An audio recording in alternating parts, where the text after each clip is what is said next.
Hello friends, എല്ലാവർക്കും പുതിയ വീഡിയോയിലേക്ക് സ്വാഗതം. അപ്പോൾ നമ്മളിന്ന് ഉണ്ടാക്കാൻ പോകുന്നത് പരിപ്പും തക്കാളി ഇട്ടിട്ടുള്ള ഒരു സിമ്പിളായിട്ടുള്ള ടേസ്റ്റി ആയിട്ടുള്ളൊരു കറിയാണ്. ഇത് പെട്ടെന്ന് ഉണ്ടാക്കാൻ പറ്റുന്ന കറിയാണ് കേട്ടോ. ഇതിപ്പോൾ ഒരു ഒഴിച്ചുകറിയായിട്ടൊക്കെ നമുക്ക് ഉണ്ടാക്കാനായിട്ട് പറ്റിയൊരു കറിയാണ്. അപ്പോൾ ചോറിലേക്ക് ഒരു ഉപ്പേരിക്കൊപ്പം ഒരു ഒഴിച്ചുകറി എന്തായാലും എല്ലാ വീട്ടിലും വെക്കുന്നതായിരിക്കുമല്ലോ. അപ്പോൾ അങ്ങനെയൊക്കെ ഉണ്ടാക്കാൻ പറ്റിയ പെട്ടെന്ന് ഉണ്ടാക്കാൻ പറ്റുന്ന ഒരു കറിയാണ്. അപ്പോൾ അതിന് വേണ്ടിയിട്ട് ഞാനിവിടെ 1 കപ്പ് പരിപ്പാണ് എടുത്ത് വെച്ചിട്ടുള്ളത്. ആദ്യം ഈ പരിപ്പ് നല്ലപോലെ വാഷ് ചെയ്തെടുക്കണം. അപ്പോൾ അതിന് മുന്നേ എൻ്റെ ചാനൽ ഇതുവരെ സബ്സ്ക്രൈബ് ചെയ്തിട്ടില്ലെങ്കിൽ സബ്സ്ക്രൈബ് ചെയ്യാൻ മറക്കരുത്. അപ്പോൾ പരിപ്പ് കഴുകിയതിന് ശേഷം കാണിച്ചു തരാം കേട്ടോ. അപ്പോൾ പരിപ്പ് കഴുകി എടുത്ത് വെച്ചിട്ടുണ്ട്. ഇതിലേക്ക് 2 വലിയ തക്കാളിയാണ് ഞാൻ എടുത്തിട്ടുള്ളത്. അത് അരിഞ്ഞത് ഇട്ട് കൊടുക്കുന്നുണ്ട് കേട്ടോ. ഇതിലേക്ക് 1/2 ടീസ്പൂൺ മഞ്ഞൾപ്പൊടി, 1 ടേബിൾ സ്പൂൺ എരിവുള്ള മുളക് പൊടി. ഇനി ഇതിലേക്ക് ആവശ്യത്തിന് വെള്ളം ഒഴിച്ച് കൊടുക്കുക. ഏകദേശം പരിപ്പിൻ്റെ ഒപ്പം തന്നെ വെള്ളം ഒഴിച്ച് കൊടുക്കണം കേട്ടോ. ഇനി ഇതൊന്ന് ഇളക്കി കൊടുക്കാം കേട്ടോ.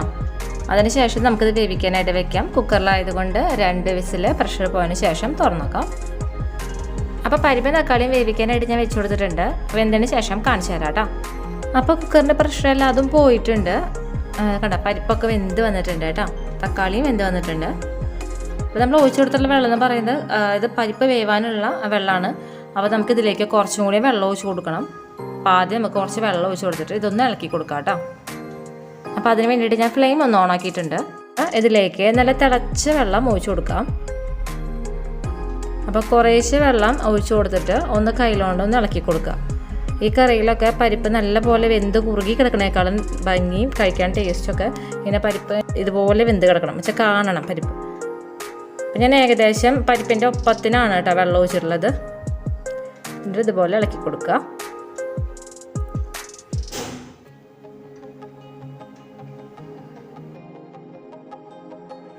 ഇനി ഇതിലേക്ക് ആവശ്യത്തിനുള്ള ഉപ്പിട്ട് കൊടുക്കുക.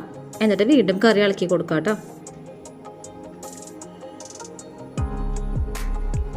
നമ്മൾ ഇട്ട് കൊടുത്തിട്ടുള്ള ഉപ്പിൻ്റെ അളവ് കറക്റ്റായി ഈ ടൈമിൽ ചെക്ക് ചെയ്യുക. കുറവാണെങ്കിൽ വീണ്ടും ഇട്ട് കൊടുത്തിട്ട് ഇളക്കി കൊടുക്കുക. അപ്പോൾ ഇത്രയേ ഉള്ളൂ, നമ്മുടെ കറി റെഡി ആയിട്ടുണ്ട്. അപ്പം ഞാനിതിൻ്റെ ഫ്ലെയിം ഓഫ് ചെയ്യാണ്.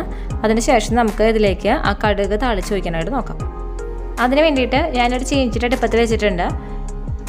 ഇതിലേക്ക് കുറച്ച് വെളിച്ചെണ്ണ വെച്ച് കൊടുക്കുന്നുണ്ട് കേട്ടോ. ഈ വെളിച്ചെണ്ണ ചൂടായി വരട്ടെ. അപ്പോൾ വെളിച്ചെണ്ണ ചൂടായി വന്നിട്ടുണ്ട്. ഇതിലേക്ക് കടുക് ഇട്ട് കൊടുക്കുന്നുണ്ട് കേട്ടോ. ഈ കടുക് പൊട്ടി വരട്ടെ. ഇതിലേക്ക് ഇനി 3 വറ്റൽമുളക്, കുറച്ച് കറിവേപ്പില ഇട്ട് കൊടുത്തിട്ടുണ്ട്. എന്നിട്ട് ഇതൊന്ന് ഇളക്കി കൊടുക്കുക.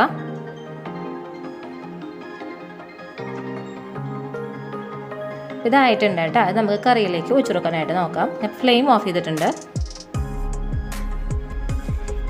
ഇനി ഇത് നല്ലപോലെ ഇളക്കി കൊടുക്കാം കേട്ടോ.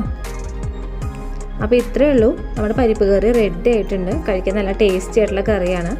അപ്പോൾ ഈ കറി എന്ന് പറയുമ്പോൾ നേരത്തെ പറഞ്ഞ പോലെ കൂടുതൽ കട്ടിയായി പോകാനും പാടില്ല, നല്ല പോലെ ലൂസായി വെള്ളം പോലെ ആവാനും പാടില്ല. അതേപോലെ ചപ്പാത്തിയുടെ ഒപ്പാണെങ്കിലും ചോറിനൊക്കെ ഒപ്പാണെങ്കിലും കോമ്പിനേഷനായിട്ട് കഴിക്കാൻ പറ്റുന്ന നല്ലൊരു കറിയാണ്. പെട്ടെന്ന് ഉണ്ടാക്കാൻ പറ്റുന്ന റെസിപ്പിയാണ്. ഒരു 5 മിനിറ്റ് പോലും വേണ്ട, അത്രയും പെട്ടെന്ന് ഉണ്ടാക്കാൻ പറ്റുന്ന ഒരു കറിയാണ് കേട്ടോ. അപ്പോൾ എല്ലാവരും ഉണ്ടാക്കി നോക്കി നോക്കണം. ഉണ്ടാക്കി നോക്കിയിട്ട് ഇഷ്ടമായെങ്കിൽ ഫീഡ്ബാക്ക് കമൻറ്റ് ചെയ്യാൻ മറക്കരുത്. അപ്പോൾ എല്ലാവർക്കും ഈ വീഡിയോ ഇഷ്ടമായെങ്കിൽ ലൈക്ക് ചെയ്യാൻ മറക്കരുത്. അതുപോലെ തന്നെ ഷെയർ ചെയ്യുക. സബ്സ്ക്രൈബ് ബട്ടനടുത്തുള്ള ബെല്ലൈക്കനെ ക്ലിക്ക് ചെയ്യുക.